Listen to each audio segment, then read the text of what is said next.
All right, I'm going to get really blasted for this one. But I was just on the beach, getting into my meditation zone, and this occurred to me. How do we know that we're supposed to be spending all of this energy on manifesting money? I started last night with a little bit of a revelation about all the messages I bought into about the way I should be making money and how much I should be making. And it occurred to me that no one's asking the question about that particular war with reality. So let's say our situation is that currently our income is lower than we've ever experienced in our entire lifetime. Just hypothetically.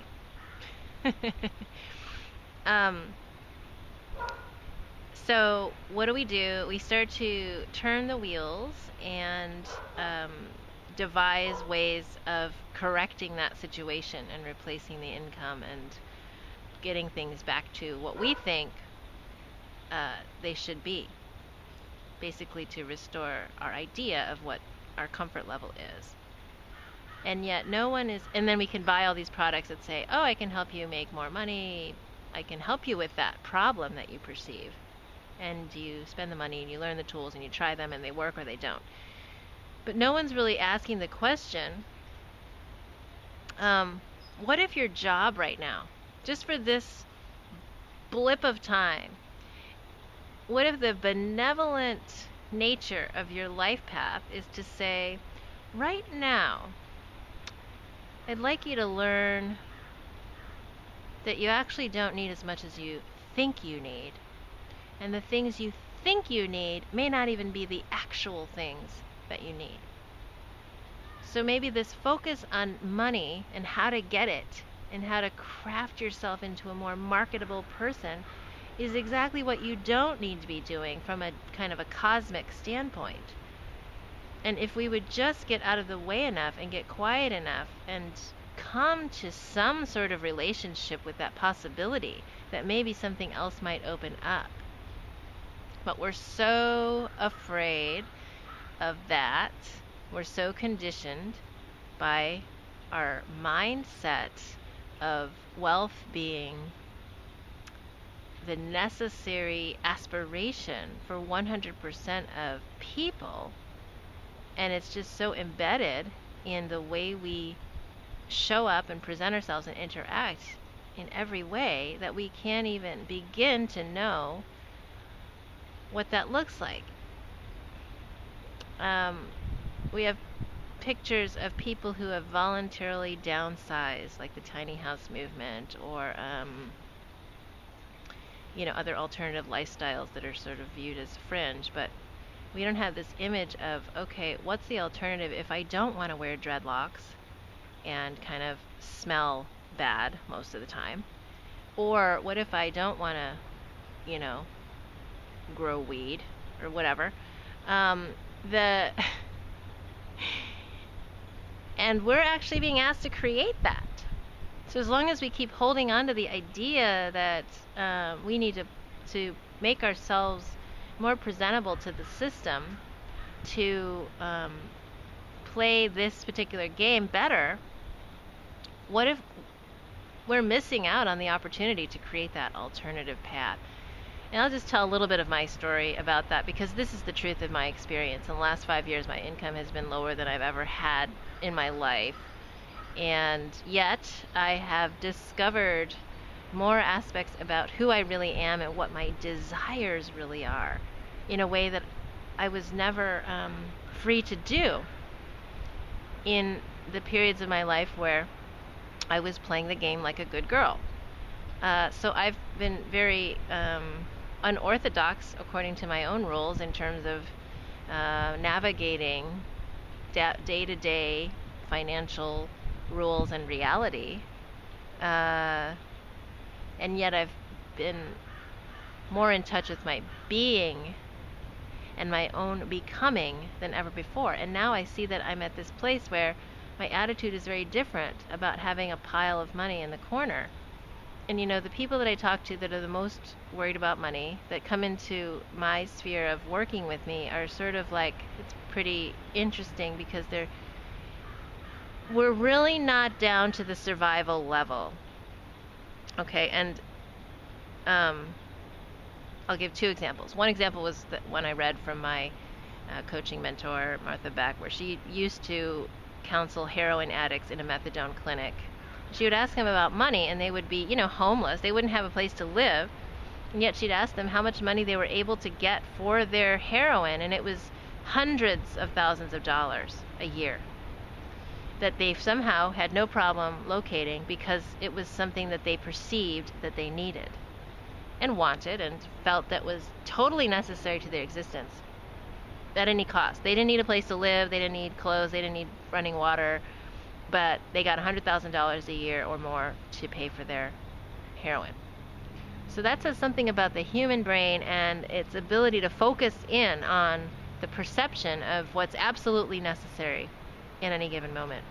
So the second example I'll give is clients of mine that come to me that are, dealing with the devastating loss of a mid-six-figure career due to choice opportunity crisis, and they're looking to replace that, and their worries are about, how do we deal with the mortgage on a second home that we have across the country? How do we buy a second vehicle that we would like to get because it's more reliable than the one that we have, that's a little bit on the, it's 10 years old, it's got 100,000 miles on it, we'd rather not drive that around. We'd like to be putting a greater percentage of our monthly income into our IRA accounts, and to see that number be at a level that gives us more comfort for our own future and our child's future. And these are the realities when you're at a certain point in time.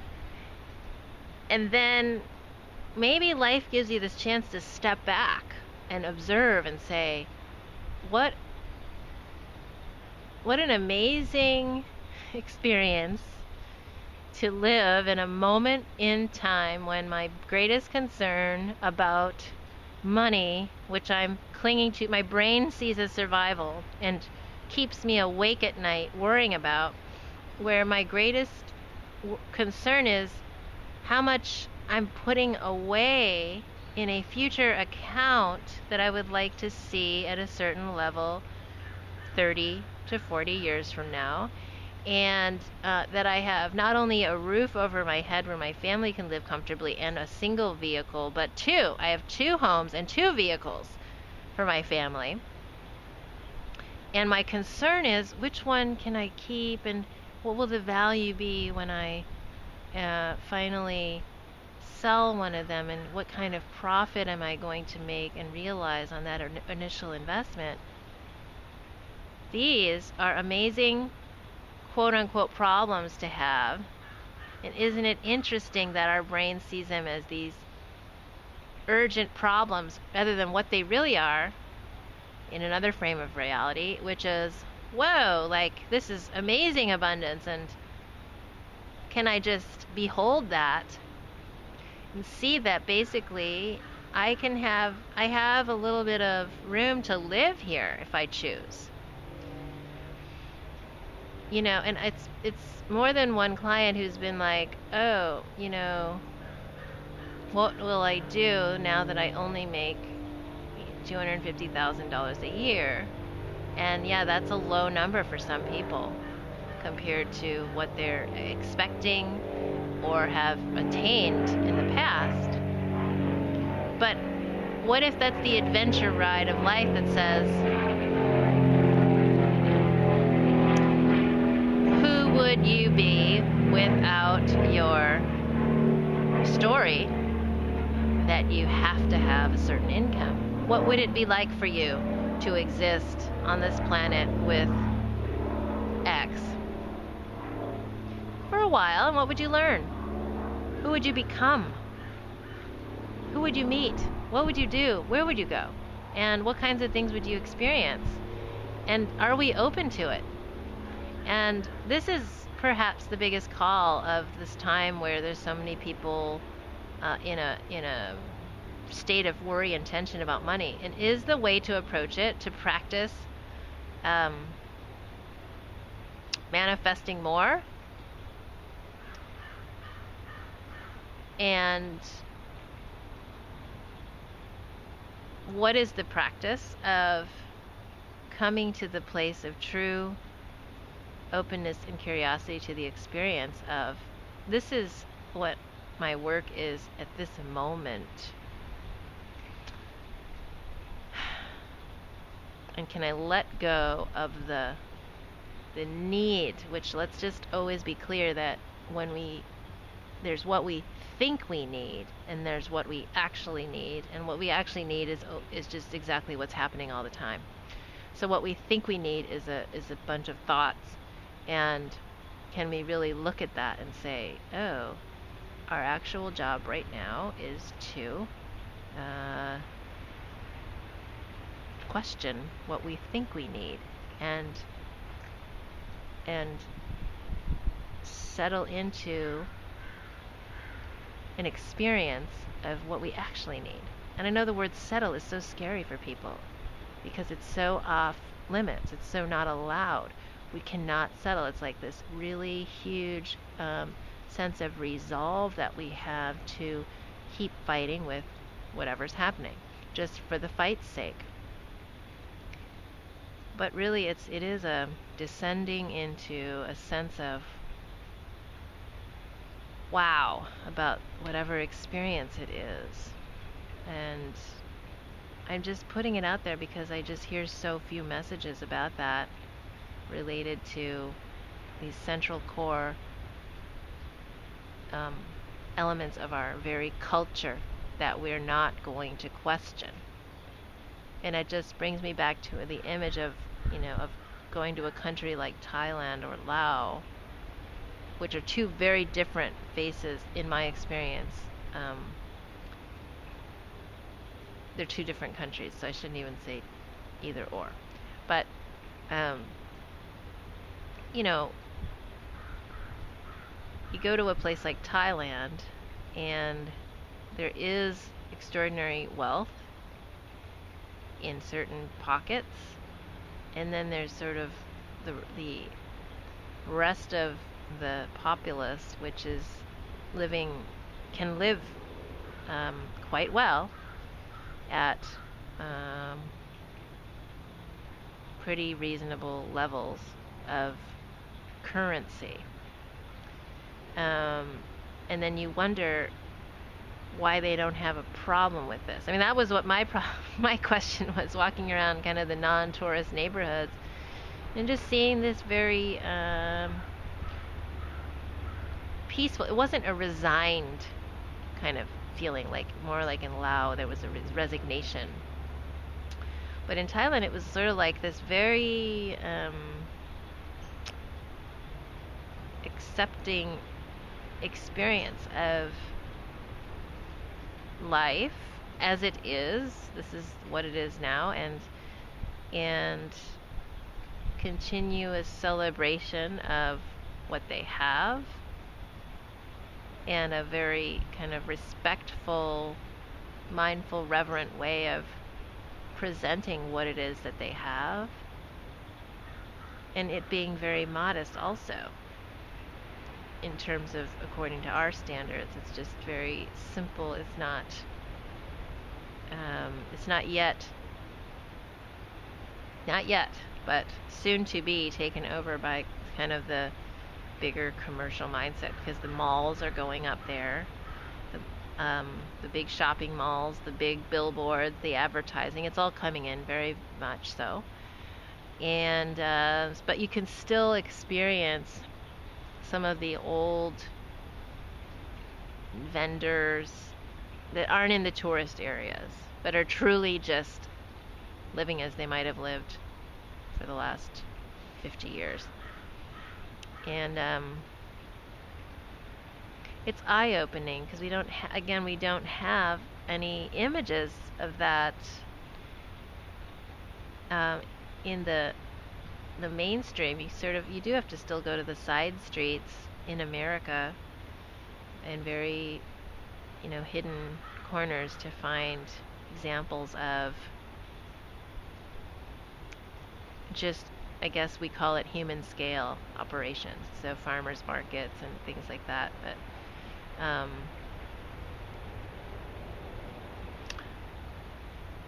I guess that's what I'll say last, which is, we were at the farmers market yesterday, and I really just felt that amazing gratitude for the fact that there are people on this planet, and not just on this planet, but in our little tiny corner of this planet, who are devoting themselves to living that life where it is off the land.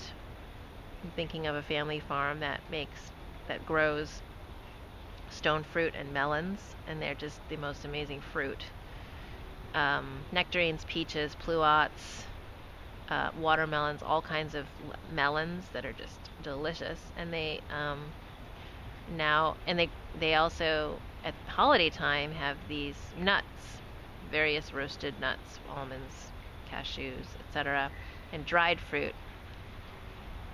And they decided this year to make jam out of their nectarines and pluots, and it was just so beautiful. I just felt like, oh my gosh, these people have dedicated themselves to making it work off the land, off what they grow, and making it into products. They learned how to make jam. They make it in these small, shallow copper saucepans that they bought from France, and very, very, very small batch process.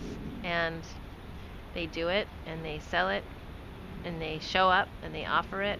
And how lucky are we to be able to take advantage of that as consumers and buy a very unique, awesome gift for somebody that's just one of a kind and can't be bought anywhere else because they only sell them right there in the farmer's market.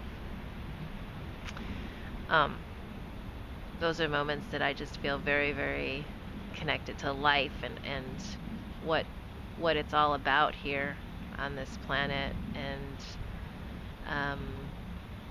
it's actually a great image for what I want to be doing with my life and my work, which is, what can I offer that's an expression of me, and that can convey that feeling of uniqueness when someone experiences it, whether they buy something that I've made or just hear something I've said or whatever.